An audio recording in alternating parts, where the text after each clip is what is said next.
فیضان اعلی حضرت، فیضان تاج الشریعہ، نعرہ تکبیر، نعرہ رسالت، نعرہ حیدری۔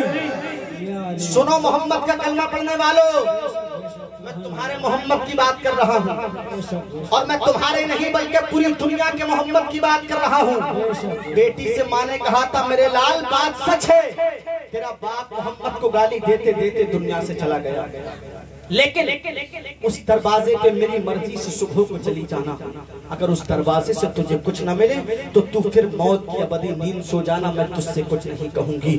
رات گزر جاتی، سورج نکلتا ہے، جیسے ہی صبح کا سورج نکلا کرتا ہے اسلام کے مقدس شہدادوں، اب حضرت میرے آقا کریم صلی اللہ علیہ وسلم کی اسی دروازے کی طرف وہ بچی رکھتے سفر باندھتی ہے، اور ماں کی بغیر اجازت کے چلی جاتی ہے، ماں سے اجازت لے کے چلی جاتی ہے محمد کے دروازے پر، اور جا کر کے جیسے ہی دستکتی ہے مصطفیٰ جان رحمت کے دروازے پر، اندر سے آواز آئی ہے، کون ہے جس نے آ کر کے دروازہ ہلایا ہے، کون ہے جس نے آ کر کے دروازے پہ جنبش دیا ہے، کون ہے جس نے آ کر کے دروازے پہ دستک دی ہے؟ بیٹی نے رو کر کے کہا تھا محمد میں تمہارے دروازے پہ اپنی مرضی سے نہیں آئی ہوں بلکہ بھیجی گئی ہوں۔ میرے پیغمبر نے کہا تھا بیٹی بتاؤ تو صحیح تمہیں کس نے بھیجا ہے؟ تو بیٹی نے کہا تھا محمد میری ماں نے تمہارے دروازے پہ بھیجا ہے۔ مصطفیٰ نے کہا تھا میرے اور تیرے نبی نے کہا تھا بیٹی بتاؤ تو صحیح تم کیوں آئی ہو؟ تو بیٹی نے کہا تھا محمد سن لو میں تمہارے دین کا کلمہ پڑھنے والی نہیں ہوں۔ تو مصطفیٰ نے برجستہ کہا تھا بیٹی میں نے تجھ سے یہ نہیں پوچھا ہے کہ تو میری ہے کہ پرائی ہے، لیکن میں اتنا جانتا ہوں کہ تو بیٹی ہے، اور اپنا شفقت والا ہاتھ بچی کے سر پہ رکھا تھا، اور اپنے دامن سے میرے مصطفیٰ نے اس کے بہتے ہوئے آنسوؤں کو صاف کیا تھا، اس کے موتیوں کو صاف کر کے مصطفیٰ نے کہا تھا بیٹی بتاؤ تو صحیح تمہارے آنے کی وجہ کیا ہے؟ بیٹی بتاؤ تو صحیح تمہارے آنے کا سبب کیا ہے؟ بیٹی بتاؤ تو صحیح تمہارے آنے کا اصول کیا ہے؟ بیٹی بتاؤ تو صحیح تمہارے آنے کی غرض و غایت کیا ہے؟ جب اتنا سنا تھا بیٹی نے تو رو کر کے کہتی ہے بچی محمد سن لو میں تمہارے دروازے پہ اس لیے آئی ہوں، میرے باپ کا انتقال 7 سال پہلے ہو گیا ہے، میری ماں بیوہ ہے، میری ماں بیوگی کی زندگی کے شب و روز گزر بسر کر رہی ہے، میں ایک یتیم بچی ہوں محمد، میں 3 دن سے مدینے کی گلیوں میں کھانے کی تلاش میں گھوم رہی ہوں، میں نے کسی دروازے کو چھوڑا نہیں ہے جس دروازے کو ہلا نہ لیا ہو، میں نے کسی دروازے کو جا کر کے ایسا دروازہ کوئی نہیں چھوڑا ہے جس دروازے پہ جا کر کے دستک نہ دے دی ہو، لیکن اے محمد مجھے کسی دروازے سے ایک نوالا ایک روٹی کا ٹکڑا نہیں ملا ہے، اے محمد اگر ہو سکے تو مجھے کھانے کے لیے کھانا دے دیجئے گا۔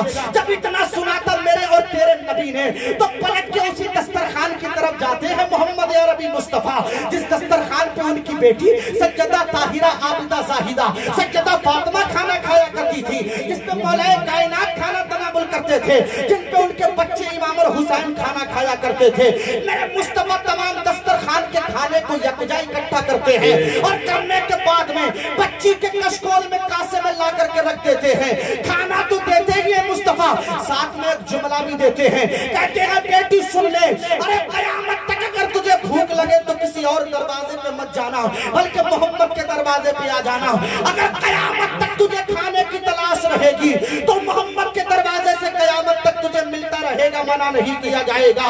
اب جو لوگ اپنے آپ کو ملک کا ٹھیکیدار بتاتے ہیں، جو لوگ اپنے آپ کو ملک کا علمبردار بتاتے ہیں، جو لوگ اپنے آپ کو ملک کا لیڈر بتاتے ہیں، میں ان تک بھی یہ پیغام پہنچانا چاہتا ہوں، ارے تم یہ کہتے ہو نا مصطفیٰ کے دروازے سے کچھ نہیں ملتا ہے، دیکھ لو مجھے پتا ہے تمہاری ٹھیکیداری اور علمبرداری کی رسائی کہاں تک ہے، اگر تم کسی غریب کو اس دور میں اس دنیا میں ایک لقمہ ایک نوالا دیتے ہو، روٹی کا ایک ٹکڑا دیتے ہو، تو موبائل فون اور کیمرے کے ذریعے اتنے فوٹو اتنی سیلفی لیا کرتے ہو کہ غریب کو تمہارا ایک نوالا لینے کے بعد میں سماج کے سامنے اپنا چہرہ اٹھاتے ہوئے شرم محسوس ہوتی ہے۔ اور یہ دیکھ لو میرے مصطفیٰ کی سخاوت، یہ دیکھ لو پیغمبر اسلام کا سخی دروازہ میرے مصطفیٰ کے دروازے سے ملا ہے، تو بچی ہماری نہیں بچی تمہاری ہے، بیٹی ہماری نہیں بیٹی تمہاری ہے، لڑکی ہماری نہیں لڑکی تمہاری ہے، یہ بیٹی کسی اور کی نہیں بلکہ بیٹی تمہاری ہے، اور دروازہ کسی کے باپ کا نہیں رسول پاک کا دروازہ ہے، اور مصطفیٰ نے کھانا دیا ہے، ساتھ میں یہ جملہ بھی دیا ہے بیٹی اگر کہیں قیامت تک بھوک لگے تو محمد کے دروازے پہ آ جانا۔ اور جب علامہ جب حامد لکھنوی کی نظر جب مصطفیٰ کے دینے پہ پڑتی ہے تو حامد لکھنوی لکھنؤ سے پکار کے کہتے ہیں یہ دربار محمد ہے، یہاں اپنوں کا کیا کہنا، یہ دربار محمد ہے، یہاں اپنوں کا کیا کہنا، یہاں سے ہاتھ خالی غیر بھی جایا نہیں کرنا۔ نعرہ تکبیر، نعرہ رسالت، مفتی سمر رضوی صاحب قبلہ، مفتی سمر رضوی صاحب قبلہ، نعرہ تکبیر، رضا ایکشن کمیٹی، رضا ایکشن کمیٹی، خواجہ کا ہندوستان، ہندوستان کا مسلمان، نعرہ تکبیر، نعرہ رسالت، نعرہ حیدری۔ خود نہیں کھاتے ہیں غیروں کو کھلاتے ہیں، کتنے صابر ہیں محمد کے گھرانے والے۔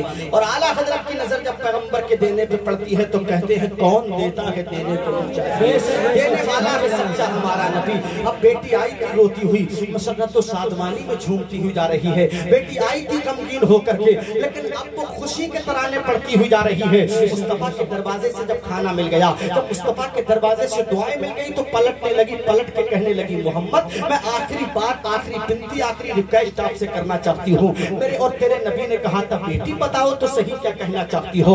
بچی نے کہا تھا محمد جب سے میرے باپ کا انتقال ہوا ہے نا، میں نے آج تک اپنی ماں کے سر پہ چادر نہیں دیکھی ہے، میں نے آج تک اپنی ماں کے سر پہ دوپٹہ نہیں دیکھا ہے۔ اے محمد اگر ہو سکے تو کوئی چادر کا ٹکڑا عطا کر دیجئے گا۔ میری ماں کے بدن پہ جو لباس ہے وہ پھٹ چکا ہے، میری ماں کے بدن پہ جو لباس ہے وہ پوسیدہ ہو چکا ہے، میری ماں نے آج تک 7 سال سے کوئی چادر اور کوئی دوپٹہ نہیں ڈالا ہے اپنے سر کے اوپر۔ اے محمد اگر ہو سکے تو کوئی چادر کا ٹکڑا عطا کر دیجئے گا۔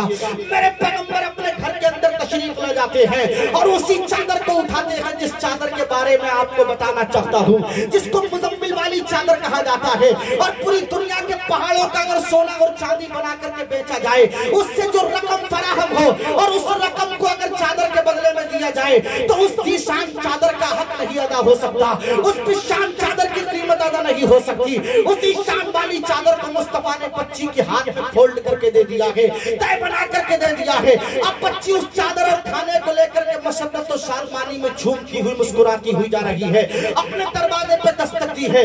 بچی کا آواز ماں نے سنا ہے تو آواز سے ہی پتہ چل جاتا ہے کہ بچی غمگین نہیں بلکہ خوش ہے۔ دروازے کو کھولتی ہے ماں اور کھول کر کے کہتی ہے میری بیٹی ارے تم نے دیکھ لیا محمد کا کردار، تم نے دیکھ لیا مسلمانوں کے مصطفیٰ کا کریکٹر، ارے ان کے دروازے پہ جو جاتا ہے اس کو ملا کرتا ہے۔ بیٹی نے کہا تھا ماں تم نے سچ کہا تھا، ارے مصطفیٰ نے مجھے کھانا تو دیا ہے، ساتھ میں یہ بھی کہا ہے بیٹی اگر قیامت تک تمہیں کھانا لگے تو ملے تو اگر کھانے کی حاجت ہو تو کسی اور دروازے پہ بچ جانا، محمد کے دروازے پہ آ جانا۔ اور اے میری ماں سن لے، خوشی والا ہے، خوشی کی بات یہ ہے کہ تمہارے سر پہ اوڑھنے کے لیے مصطفیٰ نے مزمل والی چادر بھی عطا کی ہے۔ جب ماں نے اتنا سنا تھا اور بچی نے ماں کے سر پہ چادر اڑھانا چاہی تھی تو ماں نے کہا تھا میرے لال سن لے، میں اس چادر کو ایسے نہیں اوڑھوں گی اس لیے کہ یہ چادر پاک ہے اور میرا دل تو ناپاک ہے، گناہوں کے دلدل میں آخری ہچکولے کھا رہا ہے، میرا دل تو گناہوں کی زنگ میں آلودہ ہے۔ اے میری بیٹی میں پہلے اپنے دل کے گناہوں کی زنگ کو دور کروں گی، پہلے میں اپنا دل صاف کروں گی، اس کے بعد میں اس چادر کو ٹچ کروں گی، مس کروں گی، اس کے بعد میں اس چادر کو چھوں گی۔ تو بیٹی نے کہا تھا ماں پھر تیرے دل کے گناہوں کی زنگ کیسے دور ہوگی؟ ابھی مصطفیٰ کی چادر کو پکڑا نہیں ہے، صرف ماں نے ٹکٹکی باندھ کے دیکھا ہے اور بچی سے کہتی ہے میرے لال چل مدینے کی گلیوں میں، چل مدینے کے میدان کے اندر، میں اپنے قبیلے کے لوگوں کو بلانا چاہتی ہوں، میں اپنے خاندان کے لوگوں کو جمع کرنا چاہتی ہوں اور تمام لوگوں کو بلا کر کے یہ کہنا چاہتی ہوں اے میرے خاندان اور قبیلے کے لوگوں سن لو، میں محمد کا کلمہ دیکھ کر کے، محمد کی چادر کو دیکھ کے مصطفیٰ کا کلمہ پڑھنے جا رہی ہوں۔ اگر تم یہ کہو گے کہ تو لعنت میں محمد کا کلمہ پڑھ رہی ہے اس لیے کہ تیرے سر پہ اوڑھنے کے لیے چادر محمد نے عطا کی ہے اور تیری یتیم بچی کو بھر پیٹ کھانا کھلایا ہے، تو اس لیے کلمہ پڑھ رہی ہے، تو میں اپنے خاندان کے لوگوں کو اس بات پہ ان کا جواب دینا چاہتی ہوں اے میرے قبیلے کے لوگوں سن لو، میں اس لیے کلمہ نہیں پڑھ رہی ہوں محمد کا کہ انہوں نے چادر دی ہے اور کھانا دیا ہے، بلکہ میرے کلمہ پڑھنے کی وجہ یہ ہے ارے جب محمد اس زمین پہ میری یتیم بچی کو شکم شیر کھانا کھلا سکتا ہے اور مجھ بیوہ کو اوڑھنے کے لیے چادر دے سکتا ہے تو وہ کل میدان محشر میں اپنی گناہگار امت کو جہنم سے نکال کے جنت بھی دے سکتا ہے۔ ارے جب اعلیٰ حضرت کی نظر، علامہ حسن کی نظر جب مصطفیٰ کی شفاعت کرنے والی ذات پہ پڑتی ہے تو علامہ टूटी हुई चटाई से पुकार के कहते हैं, ढूंढा ही करे सदर कयामत के सिपाही, वो किसको मिले जो तेरे दामन में छिपा हो, दिल दर्द से बिस्मिल की तरह लौट रहा हो, सीने पे तसल्ली को तेरा हाथ हो। नारे तकबीर, नारे रिसालत, फैज़ाने गौसे आज़म, फैज़ाने गरीब नवाज, मसलके आला हजरत हुजूर ताजुल शरिया। नारे तकबीर, नारे रिसालत, नारे हैदरी। ये शान है मुस्तफा जाने रहमत की। बड़ा आसान समझ लिया है ना तुमने मुस्तफा के जिक्र को। ये जो हमारे सरों पे टोपियां और अमामे सलामत है ना, मियाँ बड़ी मुश्किलों का सामना मेरे और तेरे नबी ने किया। लोगों ने कैसे कैसे मुस्तफा को नहीं सताया, लेकिन मेरे मुस्तफा ने इतना प्यार अपनी उम्मत से किया था। हर वक्त सजदे में जाते थे तो अपनी उम्मत को याद करते थे, कहते थे मेरे परवरदिगार आलम से हर वक्त अपनी उम्मत की, इस गुनहगार उम्मत की मगफिरत की दुआएं मांगा करते थे मेरे नबी। और मुस्तफा की नहीं, उनकी बेटी जिसको मेरे मुस्तफा ने बुखारी शरीफ में अपना दिल अपना कल्ब बताया है, नबी फरमाते हैं वही कल्बी, मेरी बेटी मेरा दिल है, मेरा जिगर है। मुस्तफा ने सबसे ज्यादा अगर किसी से प्यार किया था तो अपनी बेटी सैयदा फातिमा से किया था। लेकिन उस बेटी ने भी अगर किसी को याद किया था, किसी के लिए दुआएं मांगी थी, तो ये गुनाहगार उम्मत है। लेकिन आज ये उम्मत मुस्तफा के नाम पे क्या कर रही है प्यारे? आज ये उम्मत मुस्तफा के नाम पर दुरूद तो नहीं पढ़ती है, बल्कि ये न जाने किस किस तरीके से गुनाहों में डूबी रहती है। ऐ मेरी कौम के नौजवानों, तुमसे इस दुनिया के अंदर इनकलाब आ सकता है। अगर एक नौजवान चाहे तो वो अपनी बहुत सारी गलतियों को सुधार सकता है, राह रास्त पे आ सकता है। अगर आप अभी भी राह रास्त पर नहीं आए तो फिर कब आओगे? अरे अगर आपको वक्त मिला करे तो पढ़ते लिया करो इस्लाम की हिस्ट्री को, पढ़ते लिया करो कभी तारीख इस्लाम को, तब तुम्हें पता लगेगा कि इस्लाम हम तक कैसे पहुंचा है। आइए मैं आप हज़रात तक बात एक और करना चाहता हूँ। बात चल रही थी बेटी की, तो आइए एक और बेटी की बात सुन लीजिएगा। आज अगर हमारी शहजादियों से कुछ कहा जाए, आज हमारी बेटियों से कुछ कहा जाए, इसलिए कि एक औरत 4 मर्दों को जहन्नम में लेकर के जाएगी। अगर एक बेटी चाहे तो अपने घर को सुधार सकती है, अगर एक लड़की चाहे तो अपने घर का नक्शा बदल सकती है। इसलिए कि किसी ने कहा था मर्द ने पढ़ा तो फर्द ने पढ़ा, और औरत ने पढ़ा तो पूरे जहान ने पढ़ा।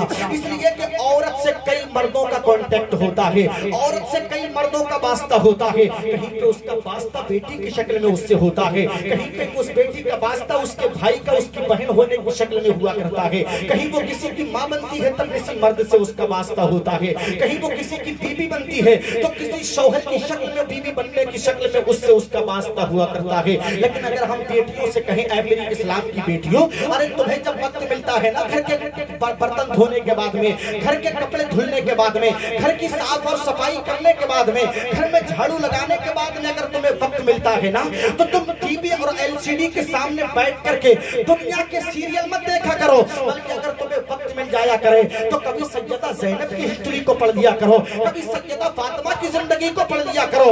आइए मैं एक ऐसी कनीज की बात करने जा रहा हूँ, जब पवित्रता की बात होती है, जब पाकीज़गी की बात होती है, तो मिसाल जहाँ दुनिया फातिमा की दिया करती है, वहीं पे एक सैयदा तैयबा ताहिरा आबिदा साहिदा सैयदा फातिमा की कनीज है, जिसको पूरी दुनिया हजरत राबिया बसरी के नाम से याद करती है। कौन है हजरत राबिया?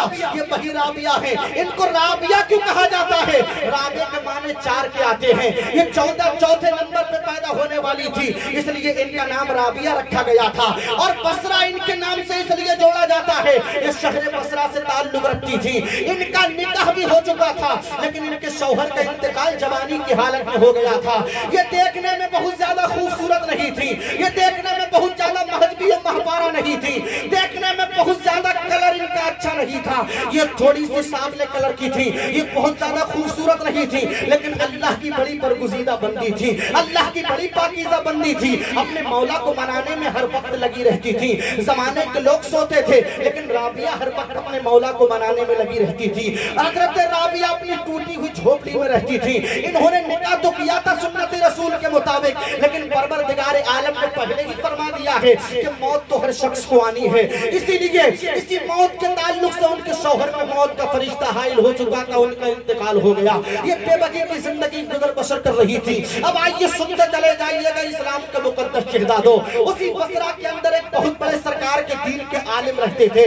जब बड़े बड़े आलिमों का तज़किरा बसरा में हुआ करता था, तो जिसका फर्स्ट नंबर पे नाम आता था, जिसका 1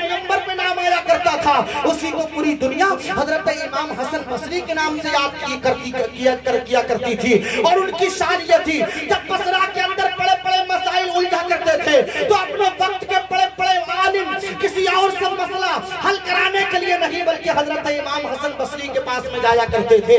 जब बसरा के अंदर खूबसूरती की बात हुआ करती थी तो सबसे ज्यादा खूबसूरत नंबर पे जिसका नाम आता था उसी को हजरत इमाम हसन बसरी के नाम से याद किया जाता है। हजरत इमाम हसन बसरी के लिए बसरा के बड़े बड़े अमीर आजमों ने अपनी बेटियों के रिश्ते भेजे थे, बड़े बड़े पैसे वालों ने अपनी बेटियों के रिश्ते भेजे थे, बड़ी बड़ी खूबसूरत लड़कियों के रिश्ते हजरत हसन के पास में गए थे, लेकिन हसन ने किसी का रिश्ता कबूल नहीं किया था। अचानक दिल में ख्याल पैदा होता है हजरत इमाम हसन बसरी के कि मेरे मुस्तफा ने 40 साल की बेवा हजरत खदीजा से निकाह किया था, किसी बेवा से निकाह करना ये पैगंबर की सुन्नत है। हजरत इमाम हसन बसरी ने कहा था, ऐ हसन अगर तुम निकाह करोगे तो मुस्तफा की सुन्नत जिंदा करोगे और किसी और से नहीं बल्कि बेवा राबिया से निकाह करोगे। अब रात के सन्नाटे में अपने महल से निकलते हैं हजरत इमाम हसन बसरी और रखते सफर हजरत राबिया की टूटी हुई कुटिया का बांध लेते हैं। जाकर के पर्दे की आड़ से आवाज देते हैं, अंदर से आवाज आती है राबिया की, कौन है जिसने आकर के दरवाजे पे दस्तक दी है? तो हसन कहते हैं राबिया सुनो, तुम्हारे दरवाजे पे कोई और नहीं बल्कि हसन आया हुआ है। अल मुख्तसर ये हसन ने कहा था, हाय राबिया सुन लो, मैं तुमसे निकाह करना चाहता हूँ अगर तुम्हारी इजाजत हो। तो राबिया ने कहा था, हसन अरे तुम ये क्या कह रहे हो, मेरे पास में निकाह करने का वक्त नहीं है, जिंदगी में एक बार निकाह करना सुन्नत है रसूल की, मैंने अदा कर लिया है। अब मेरे रब ने मेरे शौहर का साया मेरे सर से उठा लिया है, अब मैं निकाह नहीं करना चाहती हूँ। लेकिन हसन बसरी इसरार कर रहे थे, राबिया इनकार कर रही थी। जिद्दोजहद का मामला आगे बढ़ जाता है, जब बहुत ज्यादा बात आगे पहुंच गई तो राबिया ने कहा था, हसन तुम मुझसे निकाह करना चाहते हो तो मेरी कुछ शर्तें हैं वो तुम्हें कबूल करना पड़ेगी। मैं तुमसे 4 सवाल करना चाहती हूँ, अगर तुमने मेरे 4 सवालात के जवाब दे दिए तो मैं तुमसे निकाह करने के लिए तैयार हो जाऊंगी। अब हसन के दिल में ख्याल पैदा हो रहा था, अरे ये तो औरत है ना औरत, और औरत तो नाक़िसुल इल्म होती है, मर्द की टेढ़ी पसली से पैदा की हुई है औरत, ये कौन सा मुझसे सवाल करेगी?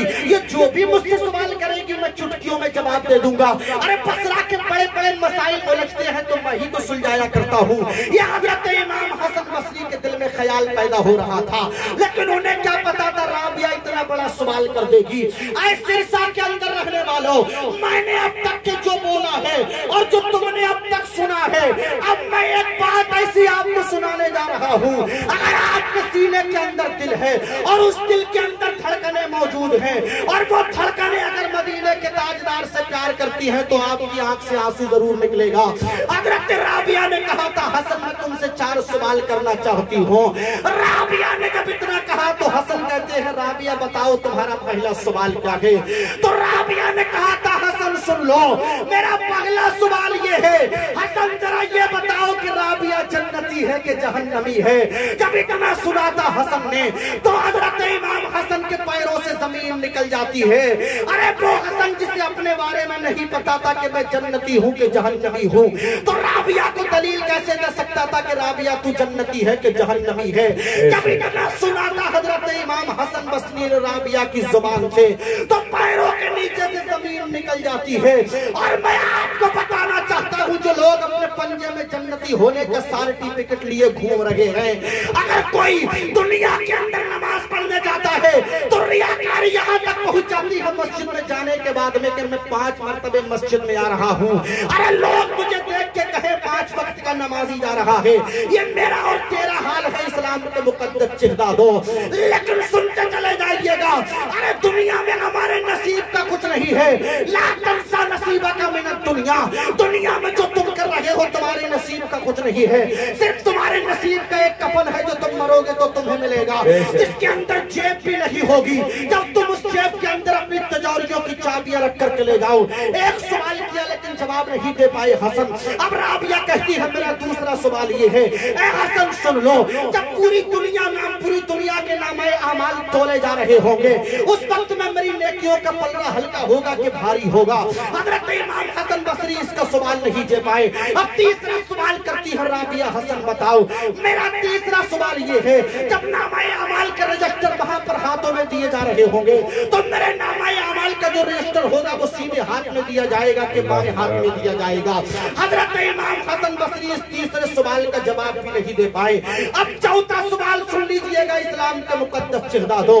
हजरत राबिया ने कहा था, हसन सुनो, जब पुलसिरात से पूरी कौम गुजर रही होगी, मुस्तफा की पूरी उम्मत गुजर रही होगी, तो ये बताओ राबिया पुलसिरात से गुजर जाएगी या कट करके गिर जाएगी?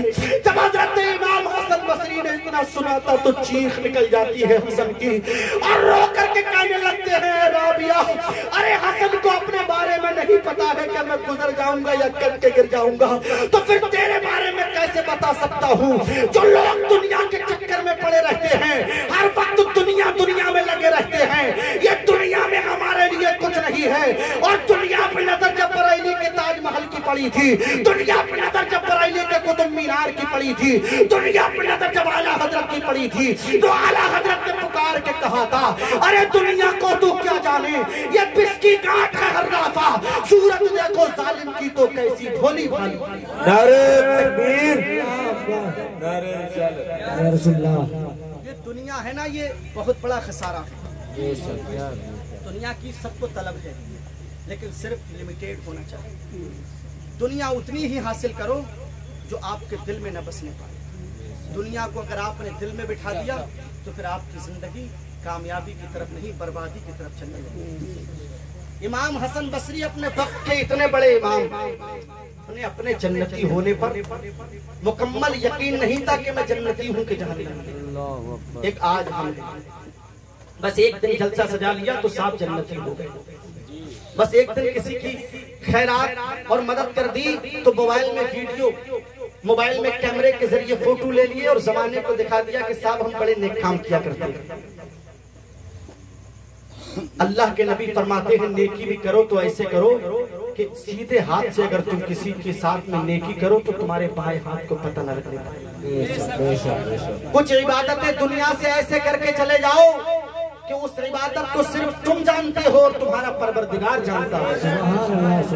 अगर ऐसी इबादतें करके जाओगे दुनिया से तो अल्लाह की एक बार नहीं 100 बार कसम खा के कहता हूँ कि फिर आपको जन्नत में जाने से कोई नहीं रोक सकता।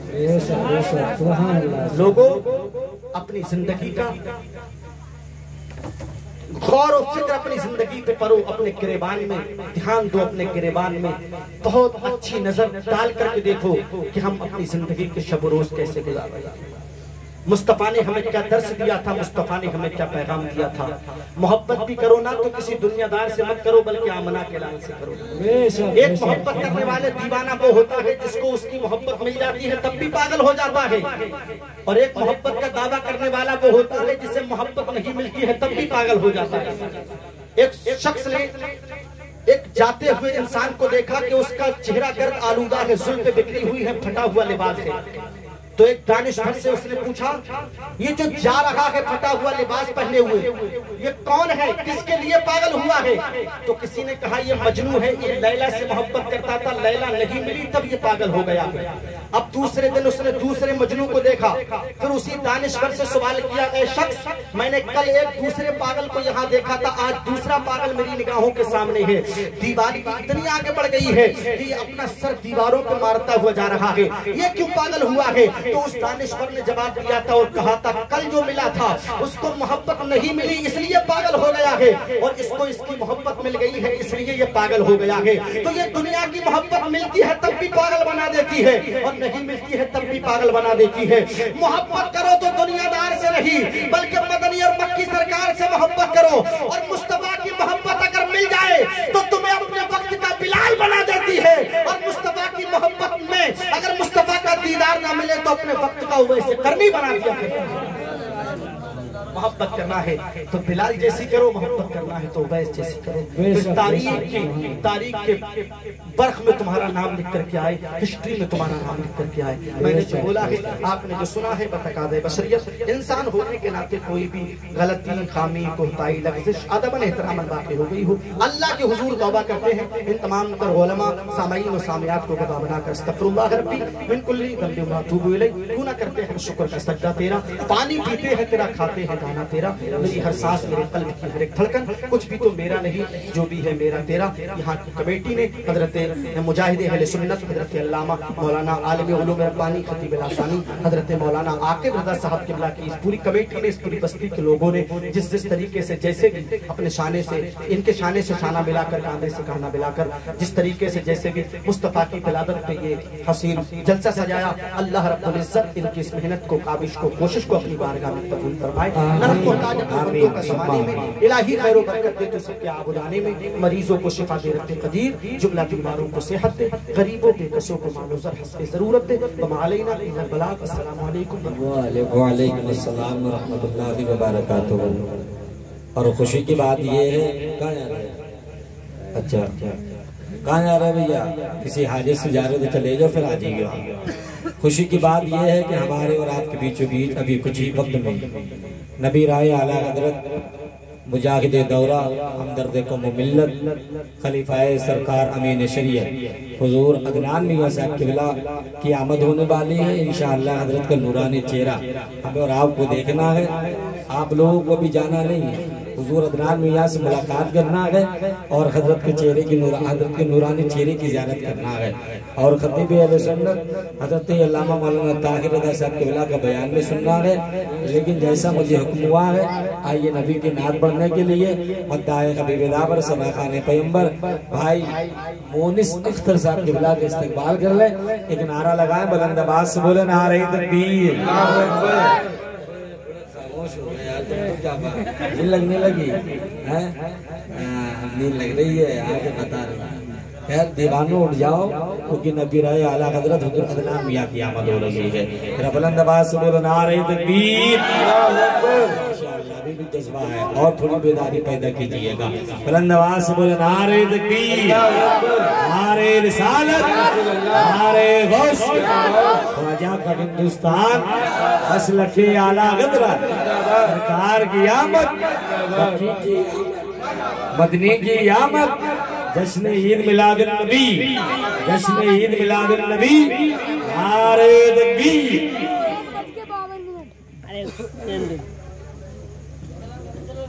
حضن وزن ممبر پہ تشریف فرما بشر اعظام پردے میں رہنے والے خواتین اسلام، السلام علیکم ورحمۃ اللہ تعالی وبرکاتہ. سلام کیا ہے، میں نے آپ جو لوگ جواب دیجیے. السلام علیکم ورحمۃ اللہ. وعلیکم السلام ورحمۃ اللہ وبرکاتہ.